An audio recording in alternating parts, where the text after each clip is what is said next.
Pronto, Lucas 1, capítulo 38. Lucas 1, capítulo 38. Lucas capítulo 1, versículo 38. Deixa eu ver aqui se é esse versículo mesmo.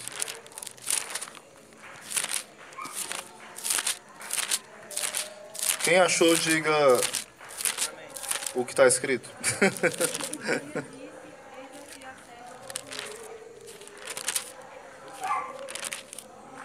Aí o 39.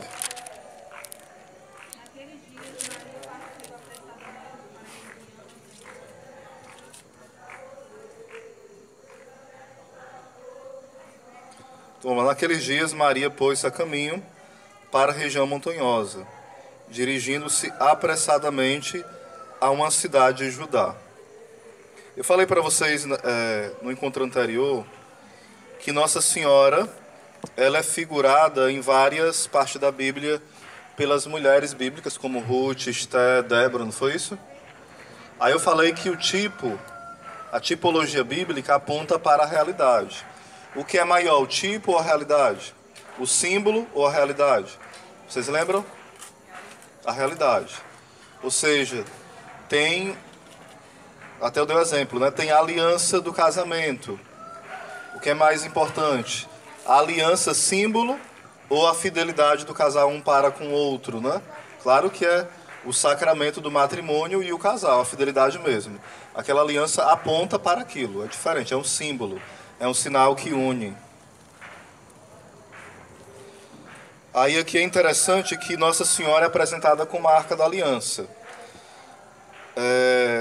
O primeiro ponto, esse evangelho é lido na festa da Assunção de Maria. Eu não vou comentar sobre a Assunção não, certo? Vai ser lá para frente. Mas por que sobre a Assunção? Porque a palavra de Deus fala que a arca vai ser tirada e ela não vai aparecer mais, a Arca da Aliança, a antiga. Só que a nova, ela aparece. Aonde? Em Maria. Ela é a nova Arca da Aliança. Até eu explicava para vocês.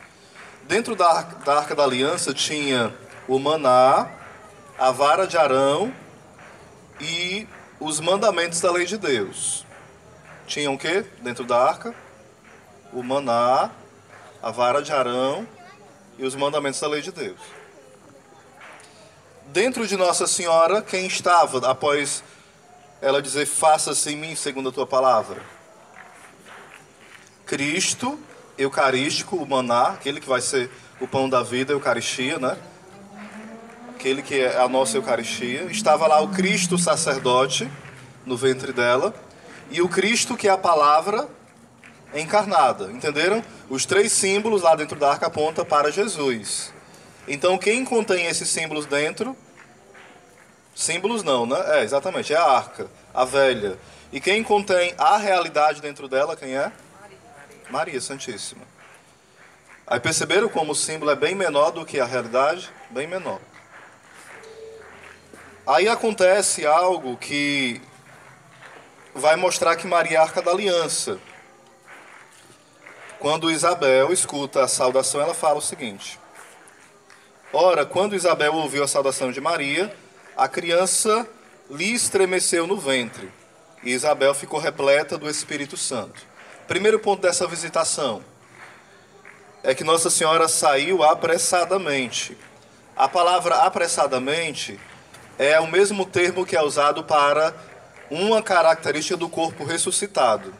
E uma característica do corpo ressuscitado é a ligeireza, ou seja, a rapidez. Um corpo ressuscitado ele não tem, tipo assim, eu queria agora estar onde? Em Roma. O corpo ressuscitado estaria aqui, poderia estar em Roma, né? É um mistério mais profundo que a bilocação ainda, do corpo ressuscitado, entenderam?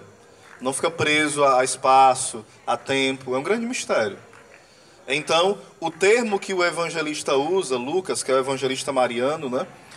É o termo que é usado para o corpo ressuscitado. Isso já mostra que Nossa Senhora ainda não tinha ressuscitado aqui, não tinha passado pela Assunção, mas já é uma prefiguração de que ela é a mulher ressuscitada, é a mulher gloriosa, é a mulher que já tem características de uma ressuscitada.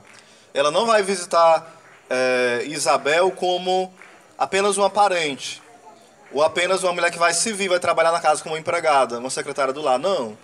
É como alguém que é ressuscitada e ela leva aquele que será o ressuscitado. Entenderam? Nesse sentido. Não é por isso que esse texto é usado na festa da Assunção. Porque mostra ali Nossa Senhora, na Assunção ela está com o corpo como? Glorioso. E a ligeireza, essa pressa, é característica de um corpo glorioso. Osés, toda vez que você encontrar pressa na Bíblia, quer dizer isso? Não. É nesse texto que quer dizer isso, entenderam? A palavra que foi usada, apontando para a Virgem Maria como a mulher ressuscitada. Aí, continuando, Isabel fala que a criança estremeceu no ventre dela. Lá em 1 Samuel 6, confiram para mim se é 1 Samuel 6 ou 2 Samuel 6, confiram para mim 1 Samuel 6. Versículo seguinte. Qual é o tema que tem na Bíblia de vocês? É porque eu falando muita coisa pela cabeça, eu às vezes não me empreendo muito, porque se eu leio, às vezes eu me perdo. Então eu leio em casa, né, estudo, e vou tentando... É isso aí mesmo, muito bem. 1 Samuel 6. Então, essa devolução, o que Davi vai falar? Né? Depende da tradução. Alguns ele fala assim: aqui devo que venha à minha casa a arca do meu Senhor. O que Isabel fala? Aqui devo a honra que venha me visitar a mãe do meu Senhor. Ou seja, tem essa analogia entre a antiga arca e a nova arca da aliança. Outra coisa que acontece é que a criança estremeceu no ventre de Isabel. Só que o termo que é usado no grego é que a criança rodopiou, ou então que a criança dançou no ventre de Isabel. E ela dançou como? Nua. Ela estava nua. E como é que Davi estava diante da arca do Senhor? Nu. Algumas traduções falam seminu e outras traduções falam nu, né? Então João Batista, ele também estava como no ventre da mãe dele? Não estava com fralda nem com roupa, estava nu, né? E ele dança. Mas como é que acontece isso? Não sei. Não sei se o evangelista quis dizer que de fato isso aconteceu, ou foi um hipérbole, ou foi um mistério de Deus. Não sei. No sexto mês facilita. A criança ainda é pequena, Uhum. facilita. Exatamente, ela rodopiar, né? As mães me ajudem aí, viu? E o pessoal que trabalha na área da saúde, né? Aí acontece que a arca passa quanto tempo na casa, nessa devolução, quanto tempo na casa de Davi? 3 meses. Quanto tempo Nossa Senhora passa na casa de Isabel? 3 meses. Entenderam? Tem toda uma... E é interessante que aonde a arca do Senhor chegava, muitas vezes acontecia a Shekinah, a glória de Deus se manifestava no templo. A glória de Deus se manifestava mostrando a derrota dos inimigos e a vitória do povo de Deus, quando a arca ia em procissão. E o que aconteceu aqui dentro de Isabel? Uma Shekinah. Através de quem? De Nossa Senhora. Ou seja, a grande Shekinah de Deus foi atingindo também Isabel. O poder de Deus, a presença do Espírito Santo. Por isso que um dos títulos que a gente usa no nosso carisma para Nossa Senhora qual é? Esposa do Espírito. Se eu não me engano, quem usou primeiro esse termo foi São Francisco de Assis. Santo Afonso também usa, Santo Afonso Maria de Ligório, São João Paulo, vários santos usam essa expressão. A esposa do Espírito Santo, né? Até aqui entendido, sim ou não? Sim?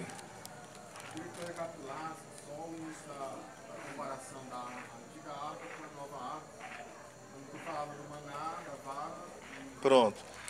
Tem lá 3 símbolos dentro da arca, né? O maná, símbolo da Eucaristia. Os 10 mandamentos, símbolo de Jesus, que é a palavra do Pai se fez carne, o verbo se fez carne, como fala lá no capítulo 1 de São João, e o verbo se fez carne e habitou entre nós. E a vara de Arão, que era símbolo do sacerdócio. E Jesus é o verdadeiro e único sacerdote. Todo sacerdote é sacerdote nele, né? Daí vem a questão da intercessão dos santos, né? Só existe um intercessor.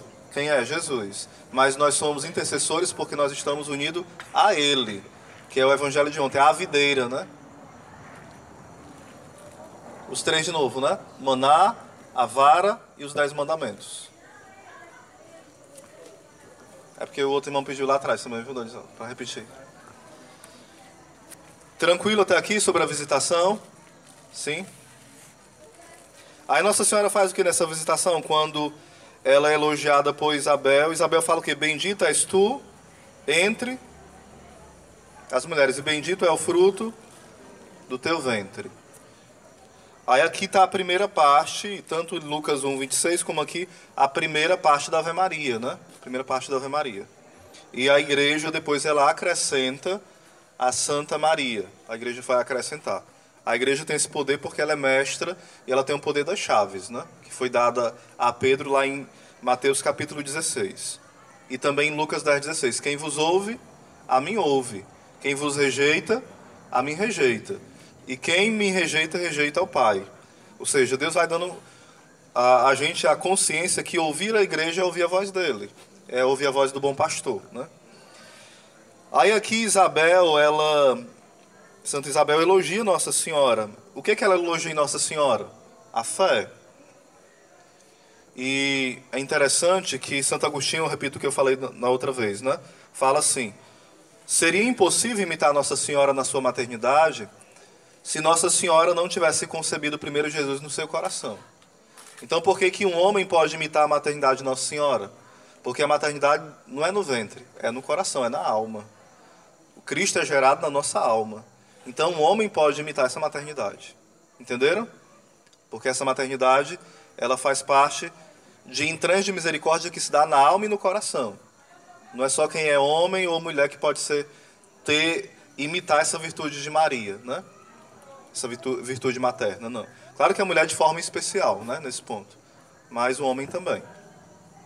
É tanto que a passagem onde Jesus fala, né? Quem é minha mãe, quem são meus irmãos, né? Quando manda chamar ele. Aí ele fala, quem é a mãe dele, quem é o irmão? Quem são os irmãos? São aqueles que fazem a vontade do Pai. E quem foi que fez a vontade do Pai? Está aqui na palavra, faça-se em mim, segundo a vossa palavra. Aí um protestante, ele só lê o que ele quer, ou um testemunho de Jeová, né? A primeira pessoa, como cristã, exemplo, fidelíssima, quem é? A Virgem Maria. Mestra de Cristo e discípula de Cristo ao mesmo tempo, né? Mestra e rainha, mas também serva. Eis aqui a escrava do Senhor, faça-se em mim segundo a tua palavra. E esse fiat lembra o fiat da criação.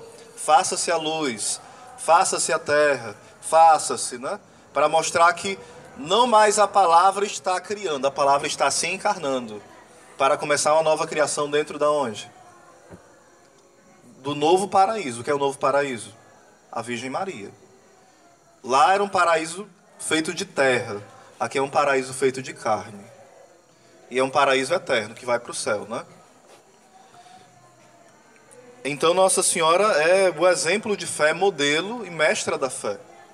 Modelo de obediência, né? Até a palavra obediência quer dizer aud badir, ou seja, alguém que escuta com atenção, de forma intensa. Nossa Senhora é aquela que escuta com intensidade. O obedecer não é alguém que cumpre todas as coisas, não. É alguém que encarna o que ela ouviu, né? Ela vai encarnando o que ela ouviu. Aquilo vai se tornando vida e dando sentido à existência dela. A obediência não é só assim, ó, tem que fazer isso, eu faço. Não. Essa obediência, ela é muito mecânica. A obediência da Virgem Maria é uma obediência que é vida dentro dela, e sem essa obediência ela não é feliz. A nossa obediência também é assim. Se eu obedeço, tem hora que vai doer, claro, né? Mas eu obedeço porque a minha obediência tem um sentido. Eu escuto a voz do amado, essa voz me conquista, essa voz me atrai, e sentindo alegria ou dor eu obedeço. Porque aquilo vai dando sentido à minha existência. Era essa a obediência de Maria. E o coração dela ia se alargando. Nossa Senhora ia crescendo de fé em fé, de graça em graça. Ou seja, ela já era perfeita, mas ela ainda ia crescendo em perfeição. Ela já tinha fé, mas ela ia crescendo em fé. Ou seja, um grande mistério, né? Ou seja, Deus já dá aquilo, mas ele vai fazendo com que aquela graça que ele deu se expanda, se alargue. Alguma colocação, além de pergunta? Pode perguntar também. Vocês estão entendendo tudo? 100%? Pronto. Aí continua, aí tem um cântico de Maria. O que que ela fala quando ela escuta todo esse elogio? Maria então disse: minha alma engrandece o Senhor. Aí eu deixo a dica de um livro para vocês, bem baratinho. É R$15 pela Cultor de Livros, compra pela internet, né? Isso aqui. É só um comentário magnífico, é São João Eudes. É pequeno, mas é profundo. O livro desse vale R$100. No sentido material, espiritual não tem preço, né? Tipo, teve livros que eu comprei desse tamanho que foi R$100, quando eu podia comprar, né? Comentando a Ave Maria, que é de São Tomás de Aquino. Ou seja, vale a pena. Às vezes a gente não valoriza o conhecimento, né? Vê um livro aqui no Shalom, às vezes dessa grossura, é R$30, R$40. Vale, é muito caro. Né? Acha caro demais. Mas porque a gente não valoriza o conhecimento. E por isso, qualquer pessoa pode nos enganar, né? Deus pode trabalhar com coisas do nada. Mas Deus gosta de trabalhar com matéria-prima. Então, se você estuda, você tem matéria-prima para que Deus faça um reboliço. Tipo, se eu estudei nenhum livro, Deus pode me inspirar e falar coisas que eu nunca li? Pode. Mas se eu li 50, 100 livros com conteúdos bons, Deus vai turbinar tudo que ele tem, potencializar e fazer vir à tona. Vocês estão entendendo? O estudo não é intelectualismo, o estudo faz parte da vida interior. A pessoa que tem preguiça de ler e não vence essa preguiça, ela não pode ter uma vida interior, porque nós somos chamados a meditar. E a meditação vem de quem lê tanto a Bíblia como livros espirituais. Aí você fecha ele e daí começa a ruminar o que você já leu. Sobre Nossa Senhora é bom que a gente também comece a ler alguma coisa sobre ela, né? Às vezes vai vir a consagração da Senhora aí, né? Ah, eu quero ser consagrado. Se consagrar uma pessoa que você nem conhece. Ah, porque eu rezo o texto, ela apareceu para mim. Você conhece ela mesmo para saber se foi ela que apareceu? Vocês estão entendendo? Levar a sério. Porque, infelizmente, eu vejo que a consagração ela tem crescido, esse infelizmente do que eu vou falar, mas em alguns cantos por graça de Deus, mas em alguns locais por modismo. E o modismo, ele é um assassinato à consagração, né? É triste. Mas a gente não vai se consagrar por modismo não, né? É por graça mesmo. É o Magnífica, o Cântico de Maria, São João Eudes. Aí ela canta: minha alma glorifica ao Senhor. Aí São João Eudes comenta, eu achei muito belo. Ele fala assim: o que é essa minha alma? Ele diz: minha alma era Jesus que vive em Maria, que já estava lá dentro dela, né? Porque ela já disse sim. E a alma de Nossa Senhora, no sentido místico, era Cristo que estava nela. Então quem era a alma de Maria? Claro que ela tinha uma alma como nós, né? Mas no sentido místico, quem é a alma de Nossa Senhora? É a vida de Cristo que está nela. Então, como é que nós vamos ter uma vida de louvor como a de Nossa Senhora? Como nós somos chamados como Shalom para louvar o Senhor? Quando Cristo, de fato, Ele reina na nossa vida. E como é que Ele reina? Pela nossa vida de oração, pela nossa comunhão diária, por uma confissão bem feita, por uma leitura espiritual, por uma vida de perdão, por uma vida de renúncia do pecado. Aí acontece aquilo que São Paulo fala em Gálatas 2:19, versículo 20. Gálatas 2:19, versículo 20. Ele fala que ele está crucificado em Cristo. Crucificado. Ele fala: já não sou eu que vivo, é Cristo que vive em mim. Só que ele fala no 19 que ele está crucificado. Essa vida de Cristo é uma vida de um crucificado. Mas um crucificado que também é ressuscitado. É algo que a gente entende só rezando, não dá para explicar não, né? Exatamente. É como se fosse lá em Apocalipse, né? O cordeiro imolado, mas ele está de pé. Se ele está imolado, é sacrifício. Mas se ele está de pé, ele está vivo. Então é o cordeiro ressuscitado, mas que também está ali no seu sacrifício, no Apocalipse, né? É como Cristo aparece para os apóstolos, com as chagas gloriosas, mas são chagas. né? Ali está ele. Vai falar a igreja que Jesus, ele está ressuscitado no céu, mas ele está crucificado até o final dos tempos através da igreja, que é o corpo místico, né? E se ele está crucificado, a igreja está crucificada, quem é a igreja? Somos nós. E nós devemos estar crucificados, né? Então Nossa Senhora, ela canta isso: a minha alma glorifica ao Senhor. Então, essa vida de Cristo nela. Aí depois ele vai dizer, mas também essa alma simboliza toda a história da salvação, que em Maria canta as maravilhas de Deus. Ela começa a cantar a palavra de Deus. Ela começa a cantar o canto de Ana. Ela começa a contar a história da salvação. Ela faz um resumo. Isso quer dizer o quê? Como é que eu vou louvar a Deus? Quando eu tenho intimidade com a palavra. Como é que eu vou ter esperança para o futuro? Uma esperança também de eternidade, quando eu conheço e tenho intimidade com a palavra. Maria, ela canta a palavra porque ela tem intimidade com a palavra. Ela vai conhecendo o Antigo Testamento e vai vendo, né, os feitos de Deus no povo de Deus. Ou seja, quando nós temos uma relação de amor com Deus, a nossa memória, ela é curada. É um processo, né? Ela vai sendo curada, porque geralmente a nossa memória é muito ferida, então a gente só lembra daquilo que não é bom. A Denise fez 1000 coisas para mim de bom. Aí, no dia que ela não cantou a música que eu quis, ou me deu um carão, ou foi indiferente, ou coisa do tipo ou pior, aí eu só lembro da Denise como chata, mandona, enjoada, quer ser o que não pode. Só lembro disso. Mas toda a oferta dela eu esqueço. Esses feitos do Senhor não podem ser cantados numa memória ferida pelo ressentimento, né? Uma memória que não lembra os feitos de Deus. Quando a gente quer desistir da caminhada, o que acontece? Eu tenho que lembrar dos feitos de Deus. Meu Deus, quando eu estava no mundo, o que é que eu sentia? Vazio, tristeza, dor. O prazer vinha, mas era rápido. Quando tiver saudade do mundo, faz o quê? Memória bíblica. Memória dos feitos de Deus na minha vida. Memória da minha história de salvação. Então Nossa Senhora mostra esse caminho, né? A minha alma glorifica o Senhor porque eu contemplo os feitos dele na história do povo de Deus, da qual eu faço parte. Então, quando eu faço memória da história do Moisés e da Emi, é a minha história. E eu devo dizer, eu posso até me esquecer da minha história, mas eu tenho nos escritos alguém que faz parte da minha história, então eu não vou esquecer, não. Eu não vou voltar ao pecado, né? E se eu voltar, eu vou recomeçar em Deus, vou me confessar, vou procurar uma vida nova. Estão entendendo? Porque o curso de Mariologia não pode ser um curso só de informação, não. Isso tem um sentido para a minha vida. Ou seja, qualquer curso no Shalom de FB não pode ser uma coisa, uma dicotomia, ou seja, uma separação. Tem um curso de Mariologia, não tem nada a ver com a minha vida, não. Esse curso também tem que mudar a minha vida. Tem que mudar a minha visão de ver Nossa Senhora, de ver, sei lá, a minha história, de ver o carisma. Tem que mudar para o melhor, né? Para o mais belo. Tranquilo, sim ou não? Sim. Ok. Aí ela também vai falar depois, aliás, São João Eudes, sobre essa minha alma, né?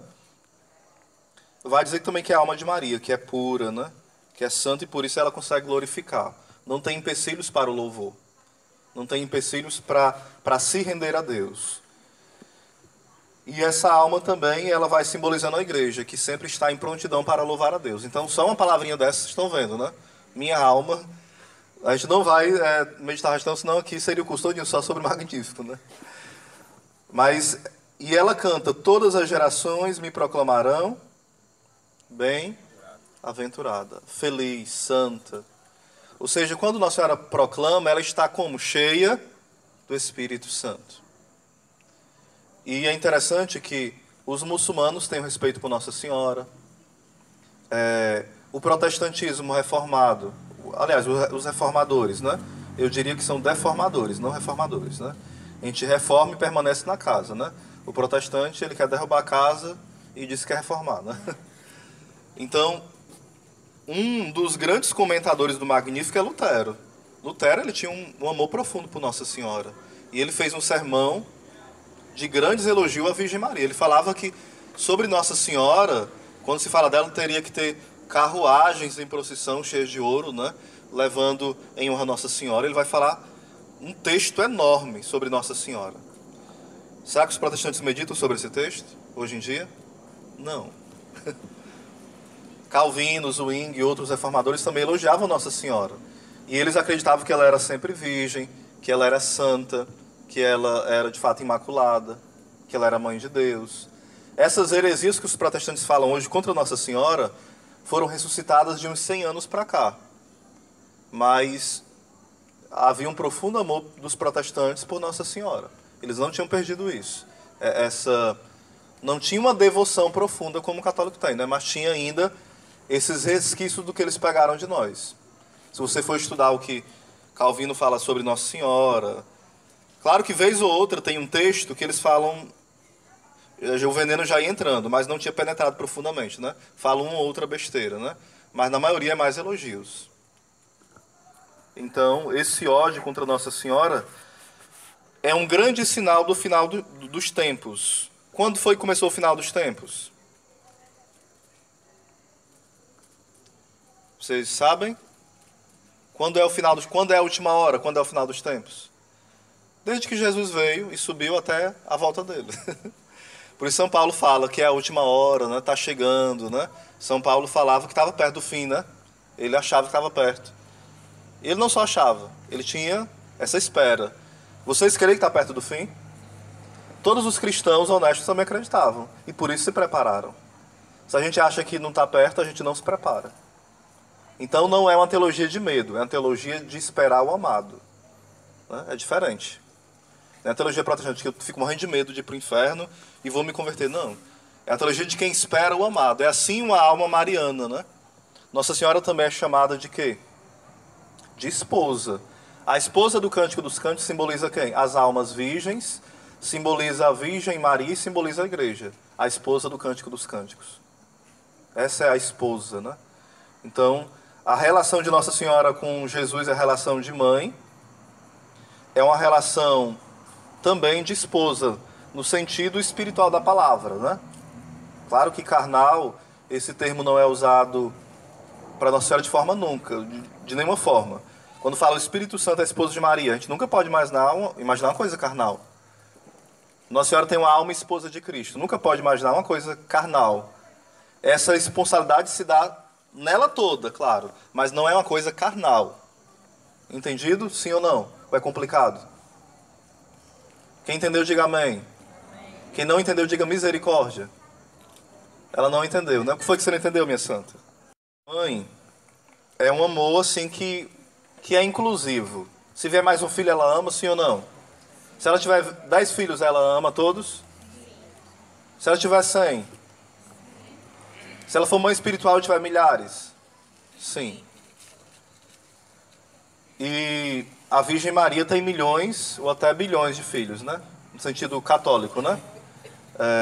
Bilhões. Bilhões e bilhões e bilhões, né?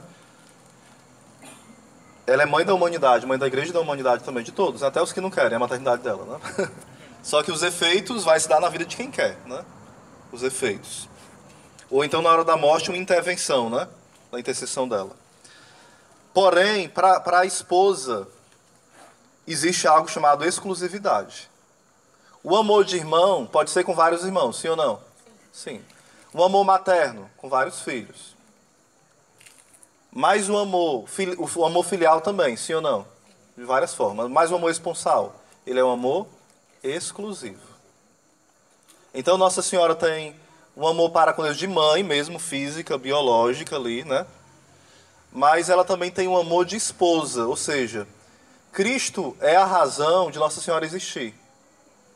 De Nossa Senhora viver, de Nossa Senhora querer o céu, ou seja, como é a relação de esposo e esposa? De doação. De não querer outras pessoas para que ela se deleite. Ela quer somente Ele. É o amor esponsal. Ele é meu único bem. Entenderam? Nesse sentido de totalidade, de exclusividade. Isso é um mistério tão grande porque assim, ó, Jesus é o esposo da minha alma. Mas ele é o esposo da alma da Denise. Da alma de cada um de vocês. São Bernardo de Claraval fala que todo batizado tem dentro de si um amor esponsal. Todo batizado. Não é só o Shalom, não é só o Psal do Hesed, não é só as Carmelitas. Todo batizado tem a marca e é imprimido nele o amor esponsal. Ou seja, um amor de exclusividade. É o que nós falamos na palestra do amor de Deus. O amor de Deus, ele é pessoal. Não é individualista, mas ele é pessoal. Então essa esponsalidade, ela é pessoal. Ou seja, ao mesmo tempo que Jesus nos olha de forma única, mas ele é único para cada pessoa, que são milhões e milhões e bilhões. É mistério. Eu não estou complicando, não, é porque é assim, viu? Não tem como eu dizer que não é, né? Deu para entender, irmã, mais ou menos? Dá, né? No céu a gente entende melhor, viu? Pronto. Então, essa parte, vamos passar para outra. A virgindade de Nossa Senhora. Nossa Senhora é sempre virgem, antes do parto, durante o parto e após o parto. Ela é chamada de Aipartenos, é a palavra grega. Não sei como é que escreve agora, viu? Só sei dizer. Aipartenos, ou seja, sempre Virgem Maria. É no Concílio de Latrão que ela é declarada sempre virgem. No ano de 649, Concílio de Latrão. Lembrando, quando ela é declarada, não quer dizer que ela passou a ser virgem ou ser verdade naquele momento. Não. No ano 325, Jesus foi declarado, se eu não me engano, Deus foi, no 325. E foi o dogma da Santíssima Trindade, se eu não me engano, foi nessa época também. Concílio de Nicéia. Depois teve o Concílio de Constantinopla. Nesses dois concílios foi definido o credo apostólico e também o dogma que Jesus é Deus e sobre que o Espírito Santo é Deus. No Concílio de Nicéia e no Concílio de Constantinopla. Por isso que o nome do credo é aquele nome lá que eu não sei dizer. Credo, né? Niceno, Constantinopolitano. Só que é ruim de falar, né? Aí eu tenho preguiça, vamos lá. Aí o que acontece? Jesus não passou a ser Deus naquele concílio. Ele já era Deus desde toda a eternidade. Mas ali, para ficar bem claro, porque tinha um bocado de herege falando que Jesus não era Deus, ou ele só era uma parte de Deus, uma parte de homem, Hércules, né? 50% Deus, 50% homem, não. Isso não é verdade. Aí tem a heresia ariana, que teve no primeiro século, os primeiros séculos, né? Teve a heresia de Nestório, que diz que Nossa Senhora não era mãe de Cristo, ela não era Theotokos, mãe de Deus, mas ela era Cristotokos, só mãe de Cristo, só parte humana. Então, a igreja, ela proclama um dogma para acabar com as dúvidas. E para que... Porque enquanto ela não proclama, pode haver algumas discussões, e é normal. A pessoa ainda não é herege. Pode discutir, porque não está definido, né?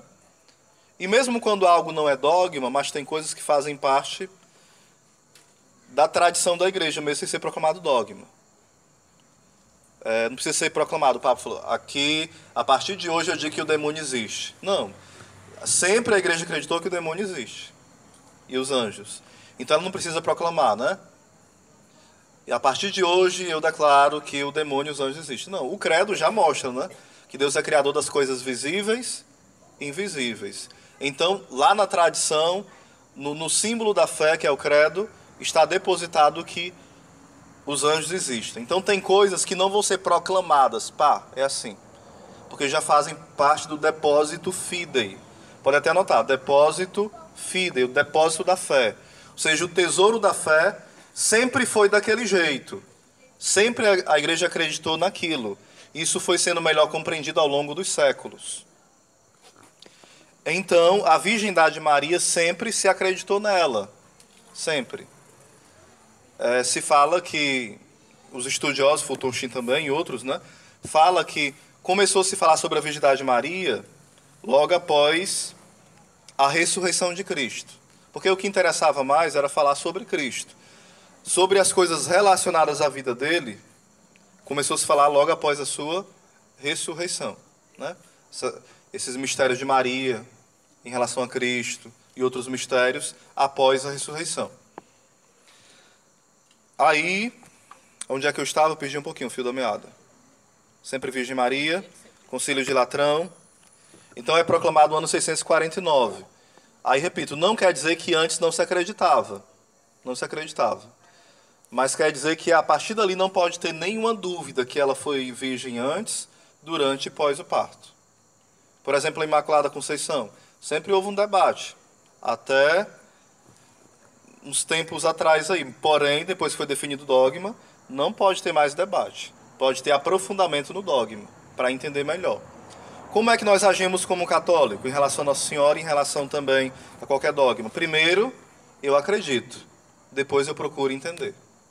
Não é tipo assim, eu estudo, eu entendi, agora eu vou crer na Santíssima Trindade. Não. Primeiro eu creio, não entendo nada, mas eu creio. Humildemente eu me dobro, porque a igreja diz, ela que é mãe mestra há 2000 anos, então ela sabe que é assim. Eu não sei, mas depois eu vou aprender que é e como é. Aí eu estudei e não entendi. Discorda. Concordar está com o coração unido, concórdia, né? E discordar está com o coração separado. Então a gente tem que, Senhor, me dê a graça da concórdia. Eu quero estar com o coração unido a tudo que a igreja ensina sobre a Virgem Maria, né? E a qualquer dogma. Então a virgindade de Maria também mostra algo muito belo para nós. O quê? Nossa Senhora poderia ter tido relação com José. Seria pecado? Sim ou não? Quem acha que é, levanta a mão. Quem acha que não é, não seria pecado? Quem não acha nada, levanta a mão. Pronto. Pecado não seria, porque eles estavam unidos pelo um vínculo do matrimônio, né?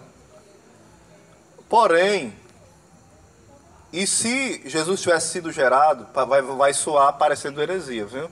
Mas eu estou baseado no Papa Bento XVI, então não vou falar com medo. Por acaso. Como? Alguém falou? Não, né? Estou ouvindo vozes, né? Será são anjos? Talvez foi o som do carro, né? Por exemplo, quando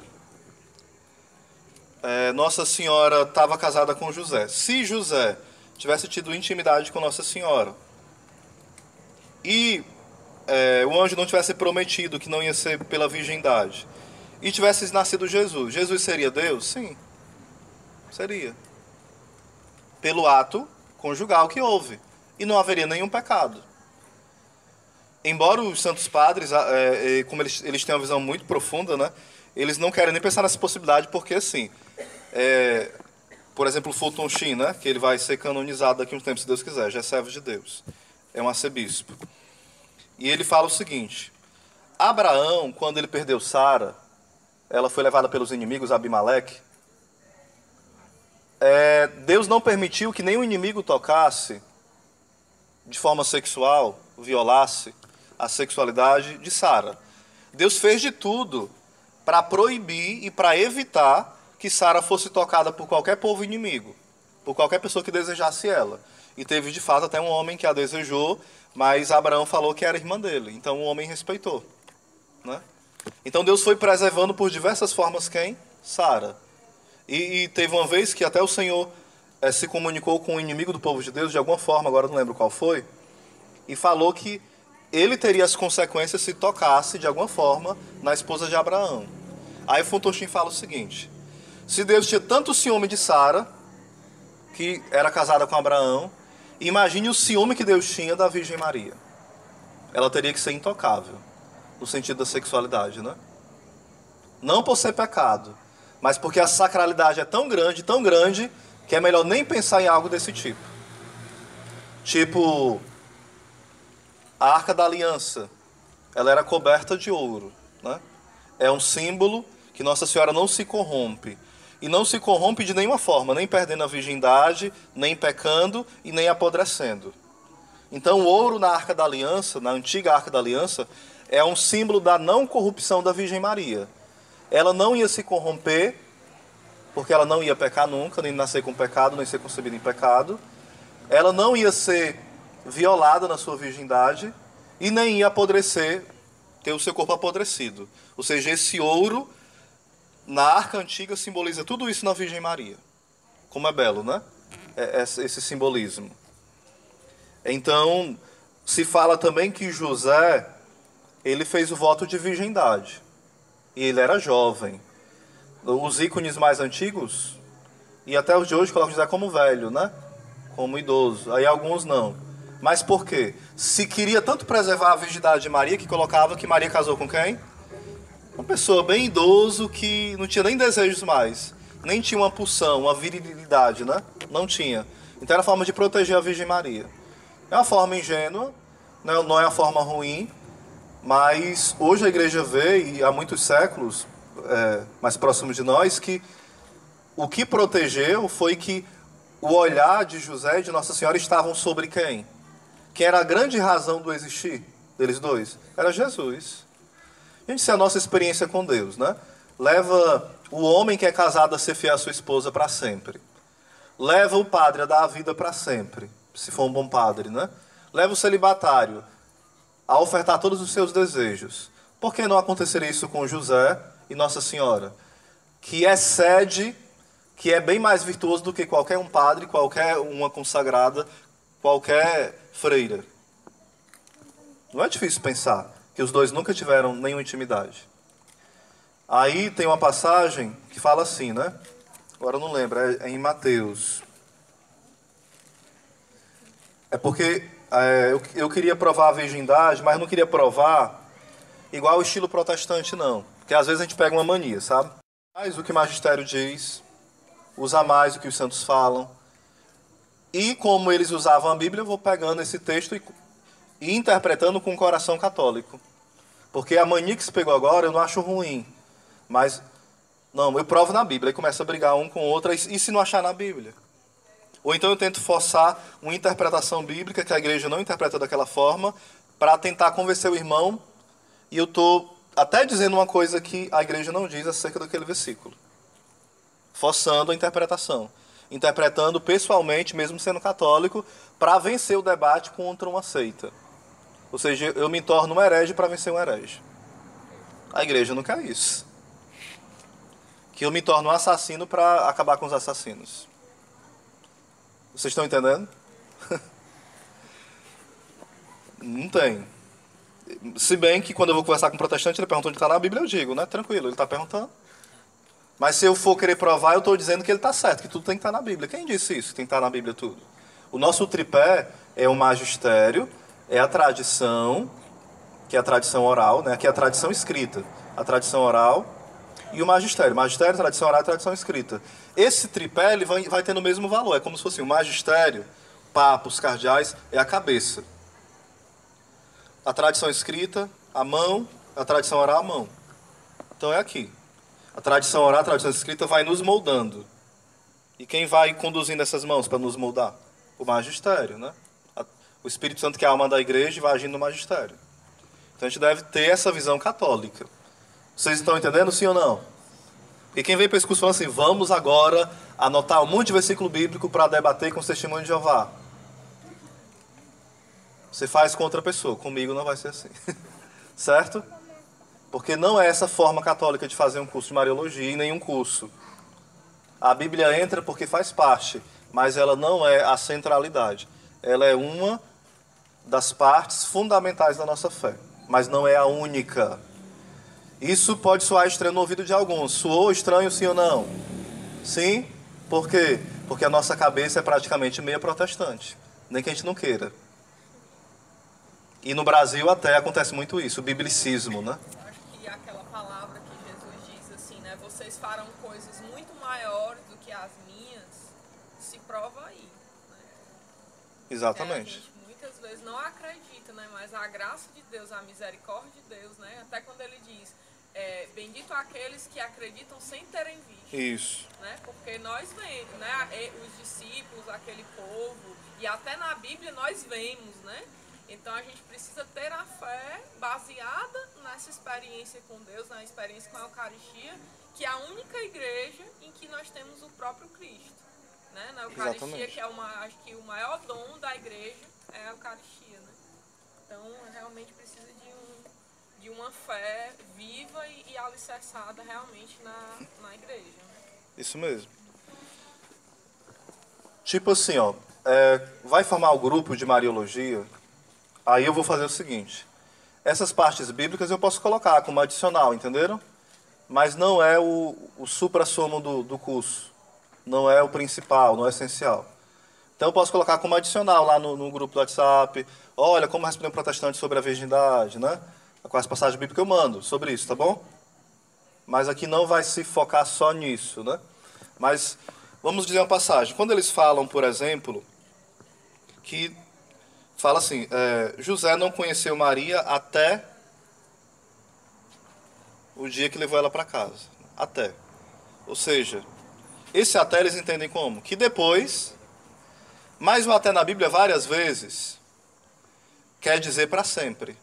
Que não havia intenção de mudança. Por exemplo, a passagem de Samuel, 1 Samuel 6:23, fala que até aquele dia, até a morte de Micol, ou algumas traduções falam Mical, né? Ela não teve filho. Ou seja, depois da morte, a caveirinha começou a ter filho. Ou seja, ela nunca teve filho. Até o dia da sua morte, ela não teve filho. Jesus fala, eu estarei convosco até a consumação do século. Ou seja, depois que se consumar o século, ele vai nos abandonar. Não, até, ou seja, para sempre. Ou seja, esse até relacionado a Nossa Senhora é um até que mostra que havia uma intenção da Virgem Maria permanecer sempre virgem. E José também permanecer sempre virgem. Entenderam? Aí a Igreja Ortodoxa fala que José era viúvo. Tem até uns filmes feitos sobre São José. Que quem são os irmãos de Jesus? É os filhos de José. Mas é a tradição católica ortodoxa. A Igreja Católica não acolhe essa interpretação de que José tinha outros filhos. E era viúvo e casou com a Virgem Maria. Não. Acolhe que ele não tinha nenhum filho, era jovem, né? Mas isso não é dogma, mas que ele era jovem. E que esses irmãos, que são citados como irmãos de Jesus Cristo, quem são eles? São parentes próximos. São primos ou parentes próximos, entenderam? Até porque lá em João 19, 25 seguintes, fala que quando Jesus dá a Nossa Senhora como mãe, mulher, eis aí o teu filho, filho, eis aí a tua mãe. Na tradição judaica, Jesus deveria dar quem? Nossa Senhora para quem? Para o filho mais velho depois dele. João não tinha nenhum parentesco com Jesus, João Evangelista. Então seria uma loucura Jesus dar a sua mãe, mesmo tendo parentes, irmãos de sangue, ali. Ele deveria dar para quem? Para os irmãos de sangue. E não para João. João ali é um símbolo da igreja. Nossa Senhora ali, ela se torna mãe da igreja. Mãe da humanidade, mais especial da igreja, como fala Paulo VI. Que horas?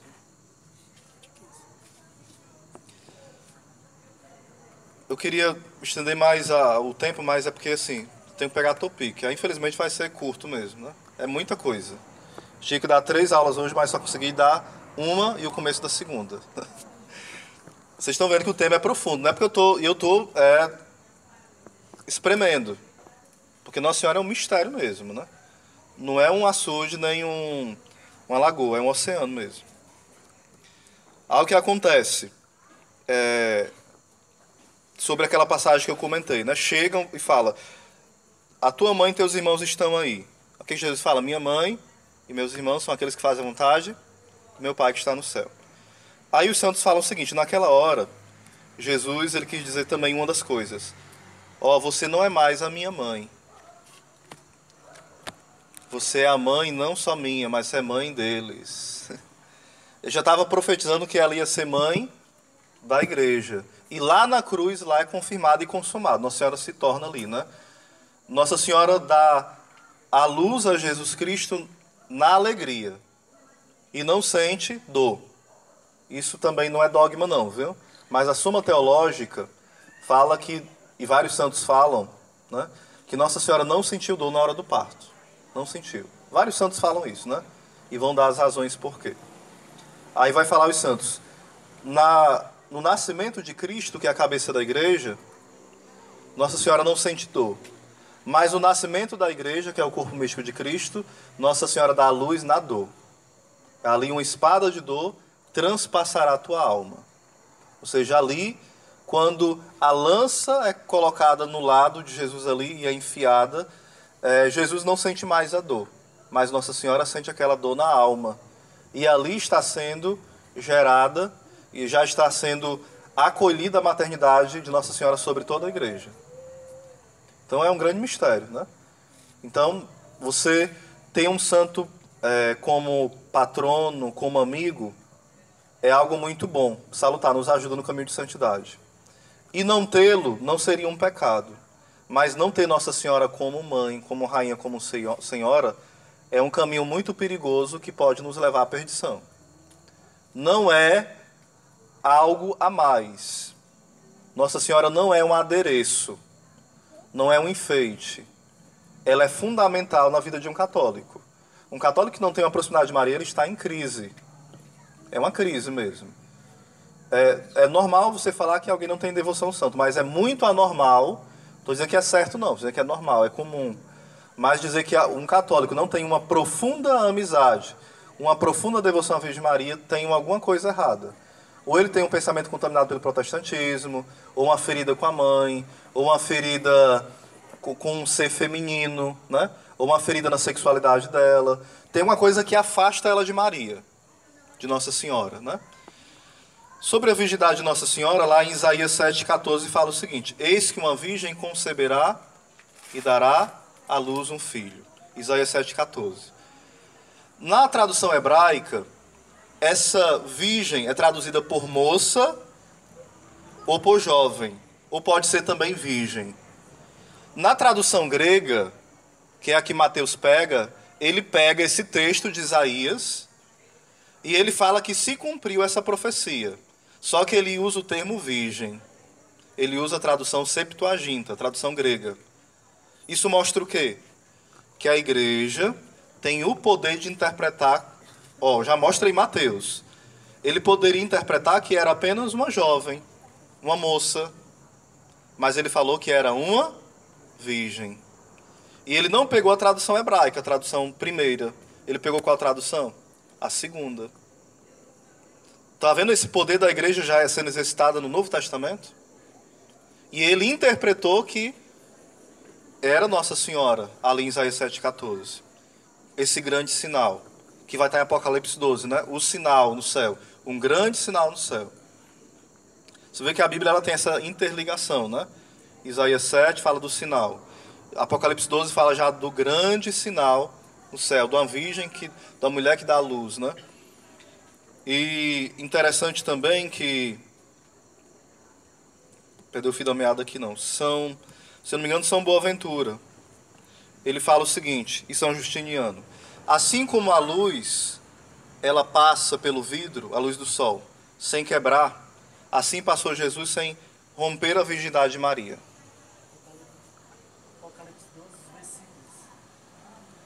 É bom você ler o texto inteiro para fazer a análise, né? Aí fala Nossa Senhora como aquela que recebeu as asas, né? Símbolo também da autoridade de Nossa Senhora, da realeza, da Assunção, tem várias coisas ali. E sobre Apocalipse 12 aqui dá uma pregação forte, viu? Porque ali simboliza o passado, o presente e o futuro. Vocês estão entendendo? É algo bem profundo mesmo. Se a gente fosse rezar com esse texto, meu Deus, a gente entrava quase em êxtase. Rezar para valer. Porque ali tem o que agora, né, irmão? Tô indo, viu? Gente, até 8h30 passa carro aqui na frente? Ou não? É só lá, né? É? Aí tem alguém de moto para ir até lá comigo? Não, né? Tem? Você se garante, viu? Ok. Aí ele fala, né? Passando pelo vidro, o sol não quebra o vidro. A Virgem Maria, quando Jesus passa por ela, também não rompe a virgindade. A virgindade está prefigurada, eu já falei para vocês, em Cântico dos Cânticos, capítulo 4, que o Danisléu leu. O jardim fechado, o jardim selado, que simboliza que Nossa Senhora é imaculada. O demônio não entrou na vida dela, o inimigo. Mas também é o jardim fechado porque ela é virgem, ela é selada por Deus. Vocês estão entendendo? Por exemplo, em Ezequiel 44, leiam todo para ter o contexto, né? Ezequiel 44. Vai falar que pela porta que o Deus de Israel passou, não passará outro. E no caso, quem é o Deus de Israel? Jesus. E não vai passar outro. Pela porta que Deus passou, não passará outro. Isso é um entendimento espiritual. Pode ter outros entendimentos, que não anula esse, apenas acrescenta. Oséias, quando eu participo da igreja sendo católico, eu tenho que pensar com a igreja, Certo ou errado? Certo. Não quer dizer que eu vou fazer uma lexo divina, eu não tenho um entendimento daquele texto. Eu posso ter, mas aquele entendimento tem que ter limites. Qual é o limite? Não pode ser uma coisa que é uma heresia. Olha, eu li esse texto que fala dos irmãos de Jesus. Então, não, tinha irmão mesmo. Não, pera, o que é que a igreja sempre ensinou? Ah, eu li esse texto, Nossa Senhora falou, a minha alma exulta no Deus meu Salvador. Então ela era pecadora. Olha como eu entendi, eu sou iluminado, descobri que Nossa Senhora era pecadora. Rezando, e ela apareceu para mim. Mas apareceu para Santa Catarina de Sena, doutora da igreja, ela achou que apareceu, e a igreja falou, nananina, não, essa aparição aí não confirmo, né? Nossa Senhora dizendo que era o quê? Não era imaculada. Para quem? Catarina de Sena, doutora da igreja grande mística. Hã? Provavelmente ela teve uma ilusão ou o demônio a enganou. Mas ela foi influenciada pelo debate que tinha naquele tempo.